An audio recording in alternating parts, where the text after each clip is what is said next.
buenos días, amigos. Francisco Antonio Méndez y el programa Economía y Mercado les saludan. Hoy jueves 24 de julio del 2025 con 27 grados Celsius aquí en La Julia, Distrito Nacional. Bueno, ¿qué tenemos para compartir con ustedes en el día de hoy? Bueno, lo prometido, ¿verdad?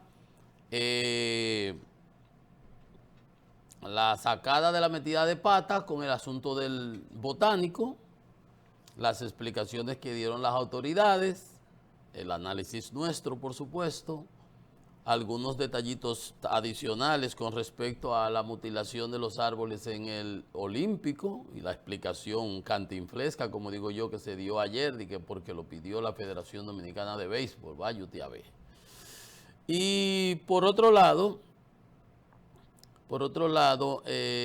aspectos de política internacional que están gravitando ahora mismo a nivel internacional en los Estados Unidos, en Europa, y los temas que tienen que ver con la guerra arancelaria de manufactura trumpiana, que el presidente Trump, o recuérdense ustedes cuando él decía que la palabra más linda para él eran los aranceles, las tarifas, en una mentalidad medieval, atrasada, económicamente mercantilista, superada desde el siglo XVII, pero usted no le pide peras al olmo y ahí andan con ese lío, regodeándose de que estamos recabando, que estamos poniendo el impuesto, que estamos poniendo allí, que van a venir inversiones.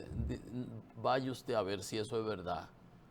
Usted busca de la promesa en su primera gestión de inversiones que se decían que se iban a hacer y no se hicieron. Porque promete cualquiera. Cuando uno firma, hay un firm commitment y hay una fianza.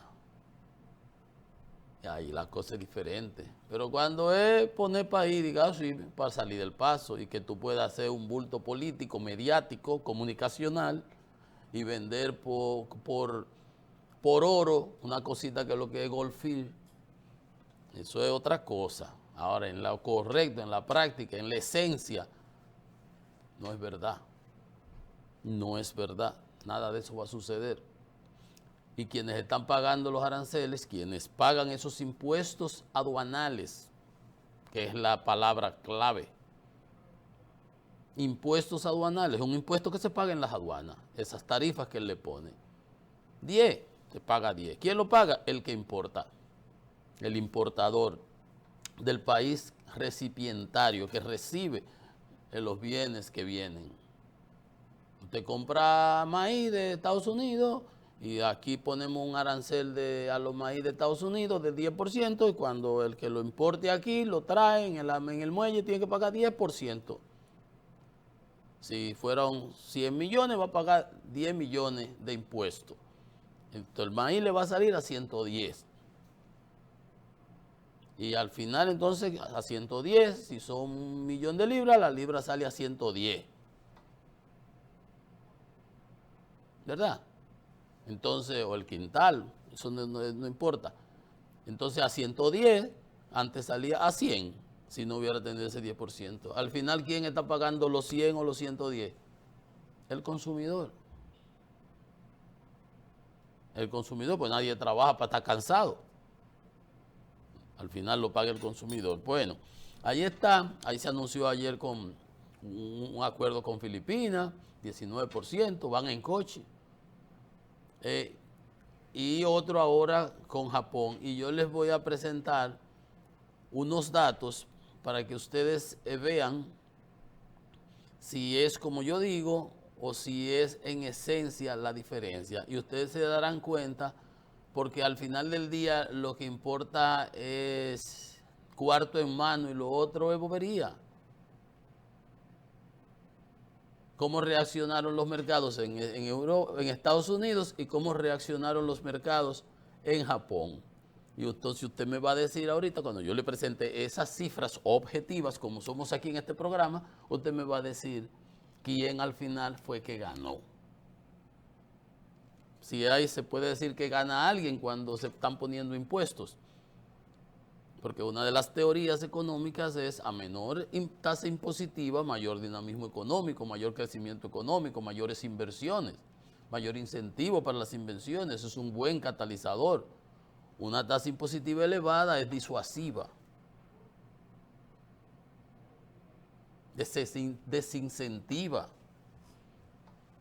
Entonces hay que buscar otros mecanismos y otras medidas para tratar de contrarrestar esos efectos adversos para la inversión, para el emprendimiento, para el desarrollo. Entonces se tiene que buscar otras cosas, pero cuando esas tasas se bajan, se incentiva el crecimiento. Pero bueno, en esas cosas las vamos, ahorita como lo prometido, les voy a presentar esos datos concretos de cómo se manejaron ayer la bolsa de valores del Nikkei y cómo fue en Estados Unidos. Y cuál de los dos fue que celebró más, aparte de, obviamente, todo lo que se hace en la Casa Blanca es lo más bonito, lo más hermoso, lo más bello, lo más grande, lo más fabuloso, lo más todo, si es para vender lo positivo. Y si algo que es negativo, eso no fue nada, eso fue una cosita, porque así es todo como un vendedor de aceite de culebra, todo es así. Pero en la esencia, no. Los argumentos son manidos, son pretextos. Que si el fentanilo en Canadá, que Canadá y que fentanilo, si el fentanilo entra por México, por la frontera sur, entonces no lo puedes tratar así. Pero si le pones aranceles al mundo entero, supongamos que sean iguales de 10%, para decir un número, al final lo van a pagar los consumidores americanos. Porque ¿qué incentivo tengo yo de bajar a mi producción del mismo producto que producen 4 suplidores más que van a llegar a ese mercado? Y como todos le pusimos 10%, nadie tiene una ventaja comparativa con relación al otro. Porque si el producto es igual, son iguales 3 productos de 3 diferentes países y a uno tú le pones 20 de arancel, por la razón que fuese, a otro le pones 15, a otro le pones 10, ¿qué va a suceder? Que el producto que le pones 10 de arancel, que antes llegaban al mismo precio, a un precio competitivo, relativo, un peso más, un peso menos, una cosita más, una cosita menos, ese se va a ver afectado. Menos que los otros. El producto que tiene 10% de arancel va a ser más económico, más asequible para el consumidor. Y como les dije un día, algo que es lo que fundamenta la microeconomía que le enseñan a uno en las universidades, el ser humano, el agente económico, como se llama, específicamente el agente económico es racional. Todo ese andamiaje económico de la microeconomía se fundamenta en ese criterio de que las personas, el agente económico es racional. ¿Con qué se come eso? ¿Cómo se explica? ¿Qué significa eso? Significa que, en otras ocasiones se lo he dicho, si usted tiene 2 manzanas que son igualitas, las 2 rojitas, bellas, igual, del mismo tamaño, olorosas, las 2 iguales, pero esta cuesta 5 y esta cuesta 3, el agente económico racional coge la de 3 porque le cuesta menos, siendo igual. Si es un irracional, pues coge la de 5, pues es una decisión irracional, no es racionada. Entonces, en eso se fundamenta todo. Y obviamente, si tú le pones 20 de arancel, de impuesto aduanal a una cosa, a la misma cosa, 15 a la otra, de otro país y 10 a este, cuando lleguen los 3 al mercado americano, va a llegar más barata la que tenga 10% de aranceles. Y espero que si le pones a todos, entonces es todo lo mismo. Ahí no hay por qué. La competitividad se da por otras circunstancias y el precio llega por eficiencia de cada uno de ellos. Y si los precios son así, lo más que puede hacer uno con otro es baja un poquito aquí, baja otro poquito allá para obtener ganancias.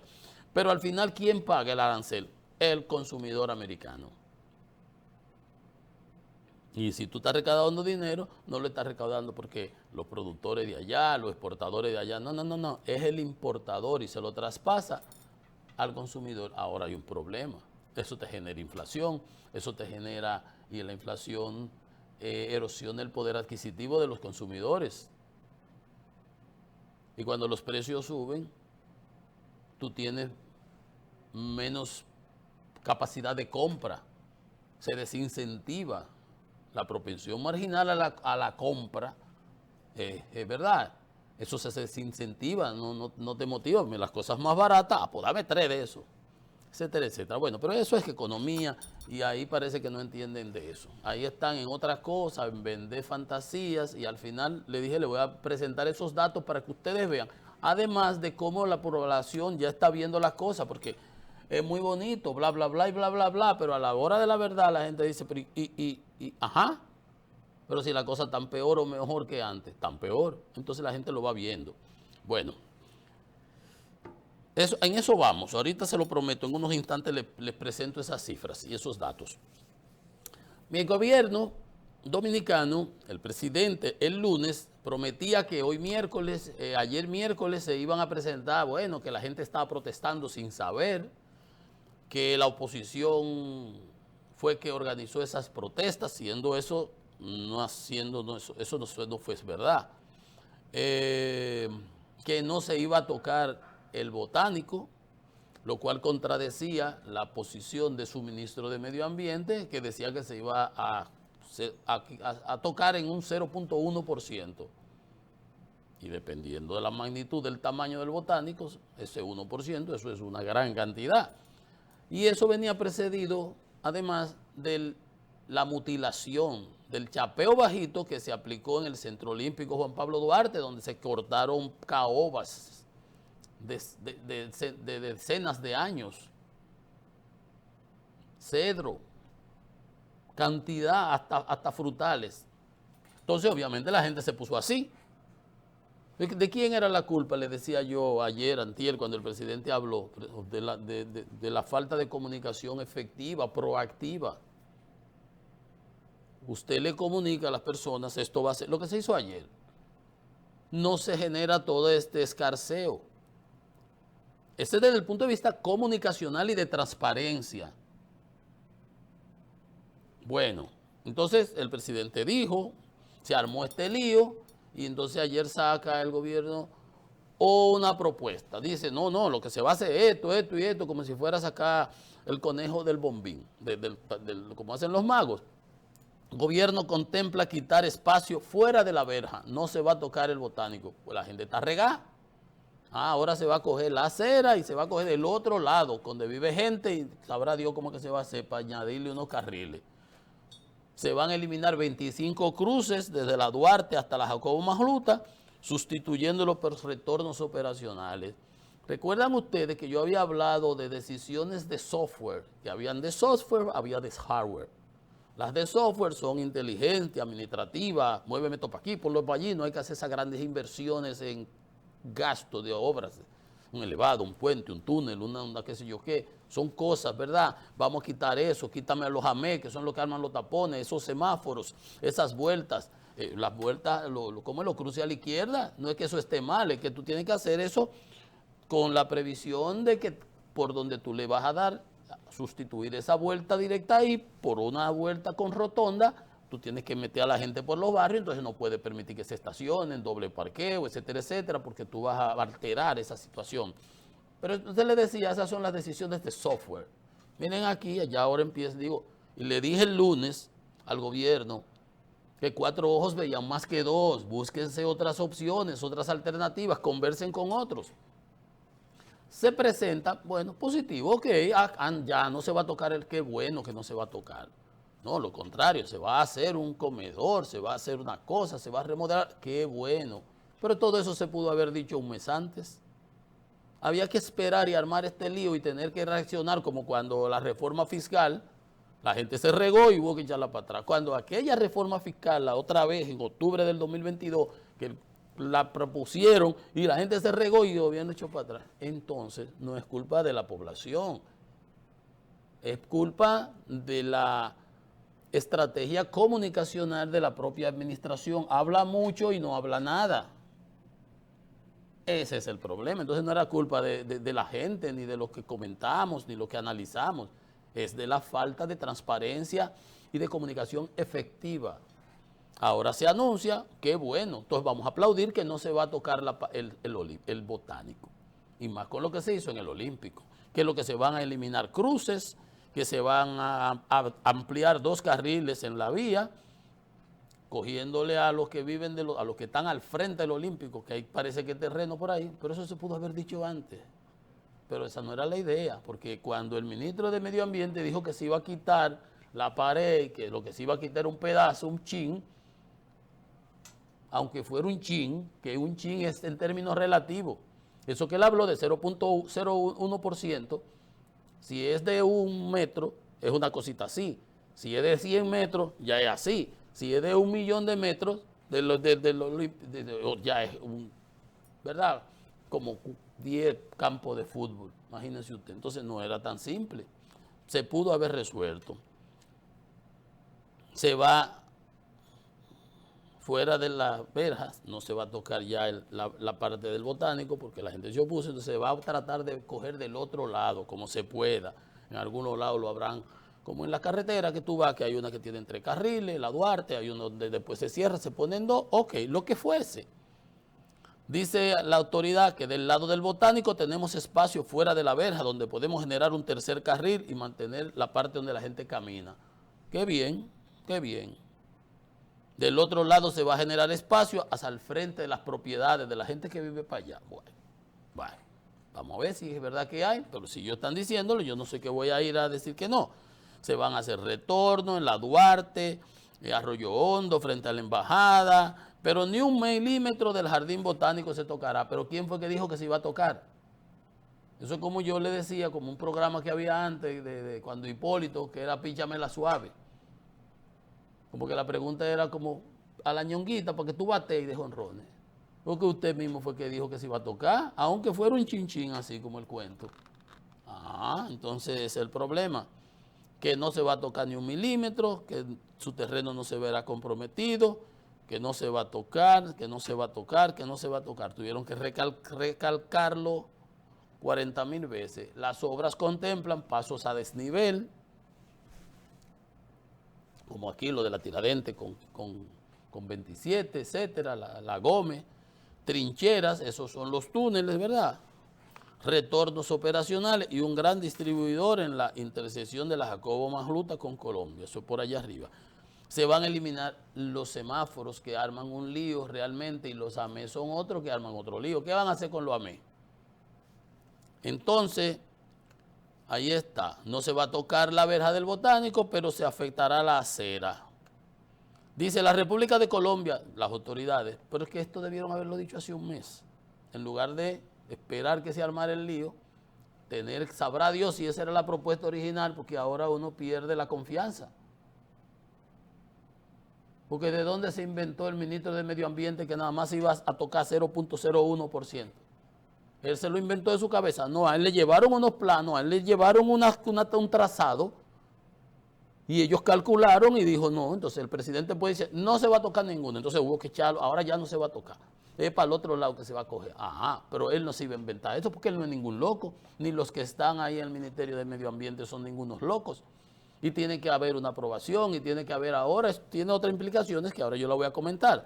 Pero dice la República de Colombia, la avenida, no solo tiene un flujo vehicular altísimo, sino que es una vía de baja capacidad, con trazado sinuoso, estrecha y llena de cruces. 25 interrupciones y 6 retornos estratégicos que van a quitar la Duarte, Monumental, Jacobo Masluta, la Pérez Ricard, un retorno, 4 retornos reemplazarán 11 cruces en la Jacobo, la Duarte y la Monumental, un retorno sustituirá 8 cruces. Ahí, esto ya va doblado, te hace una vuelta, ok, perfecto. La intersección se van a añadir de 2 hasta 5 carriles en algunos tramos. ¿Ves lo que le decía? En algunos sitios va a haber, como en la Duarte, hay sitios donde hay 3 carriles, luego hay otros donde habrá 2 carriles. Ahí va a haber un cuello de botella, pero al menos aquí se va a avanzar. El problema es cuando tú haces decisiones igual con esto de la Tiradentes y la López de Vega y el doble a la izquierda, cuando tú no tomas las previsiones y no tienes las alternativas a mano. Entonces, de 2 a 5 carriles en algunos tramos para aliviar el flujo en todas las direcciones. Puente, trinchera, en la salida frente al Botánico. La rotonda de Inté se va a eliminar, adiós, ya no va a haber que cruzar por ahí, van a hacer una trinchera por abajo dejará de existir como tal y se transformará en una intersección semaforizada con 2 trincheras.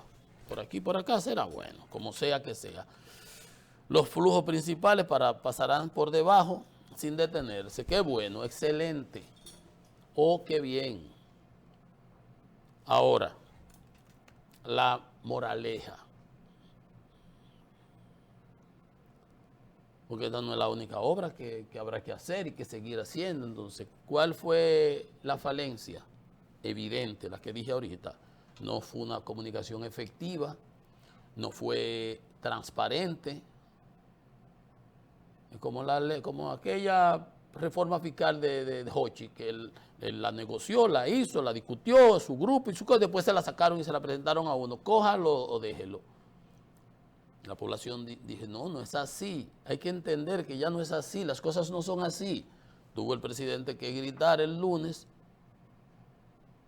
le echó la culpa a otros, siendo de su propia administración, en todo sentido. En la contradicción, que dice que no se iba a tocar y el ministro de Medio Ambiente dice que se iba a tocar en 0.1%, si no se va a tocar, no se va a tocar, pero si se va a tocar en 0.1, entonces se va a tocar. Segundo, la población no estaba peleando porque diciendo sobre lo que no sabía, bueno, porque ustedes no se lo habían informado. Entonces, no hubo transparencia, no hubo comunicación, ni hubo coherencia.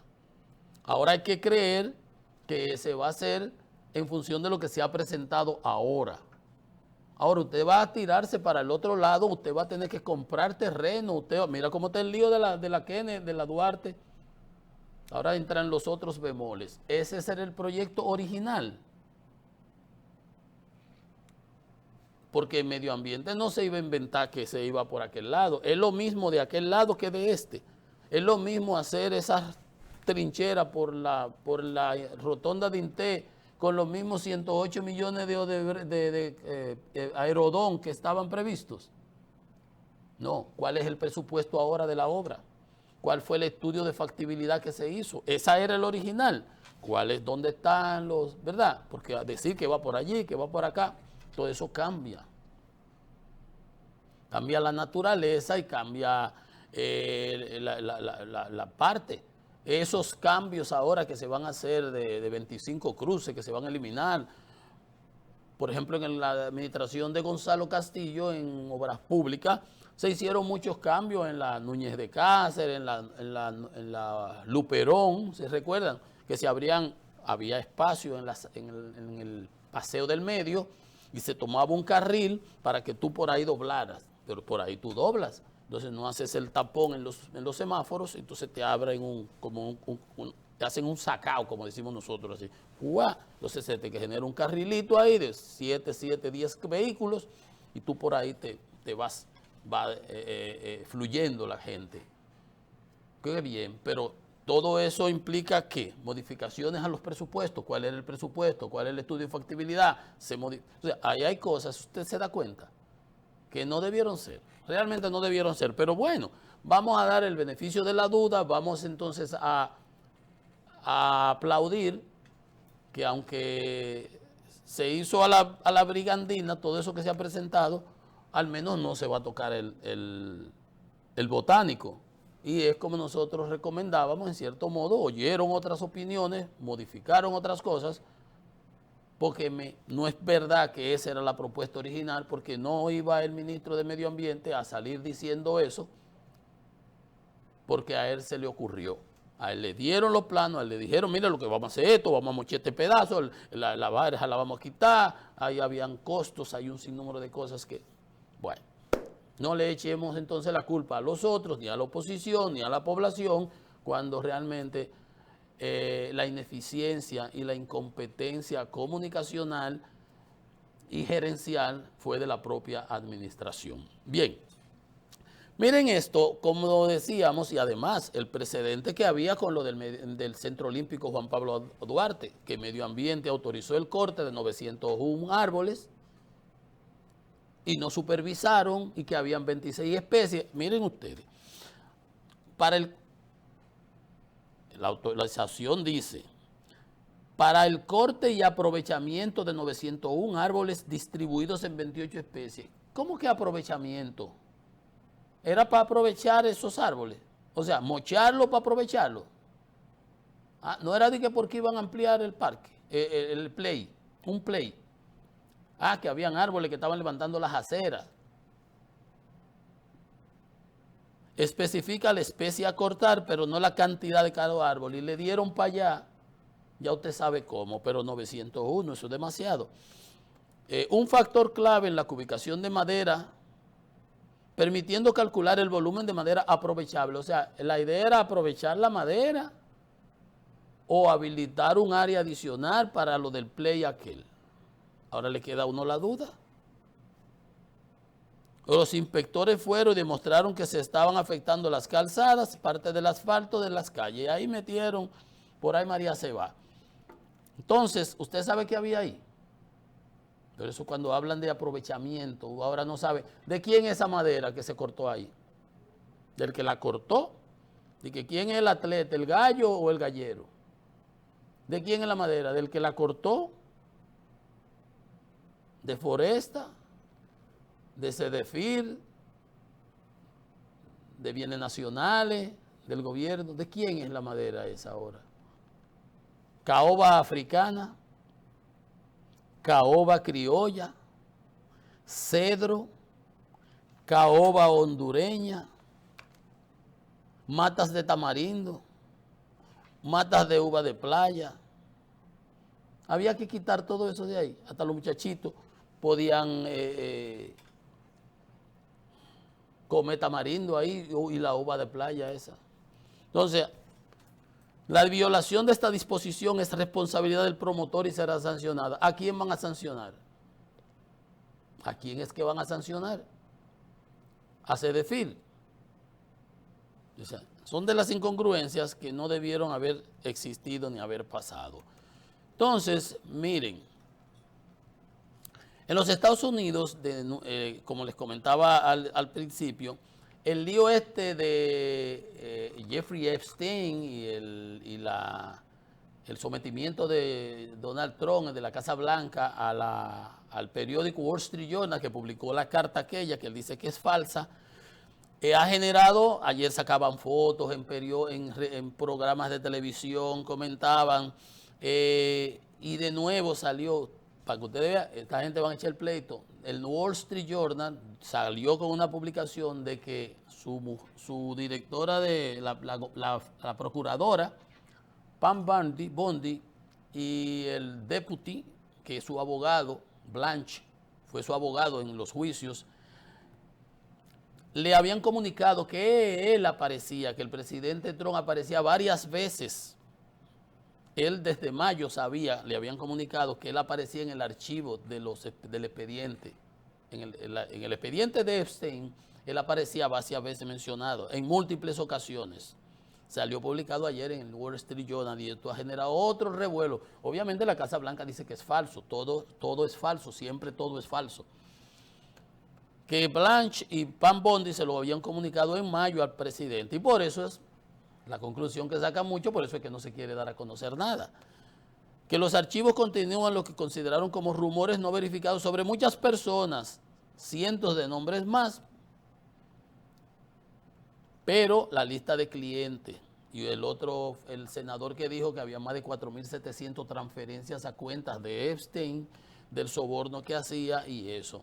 Entonces, los trumpianos, los MAGA, fueron de los que auparon esa teoría de conspiración y que a él lo habían matado en la cárcel y que lo habían matado para no dar a conocer esos relacionados demócratas, pero resulta que parece ser que ahí no solamente son demócratas, también hay republicanos. Y entonces Trump está regado. Ayer, ¿qué hubo? Ayer vino Mike Johnson, el speaker del House, de la Cámara de Representantes, y suspendió, se cerró ¿cómo se llama? El periodo legislativo hasta cuando abra ahora en septiembre, vacaciones de verano, para que no se hicieran unas votaciones. Pero ¿qué sucede? Que el Oversight Committee de la Cámara de Supervisión y Regulación se reunió y votó para hacer unas... a pesar del cierre, para hacer unas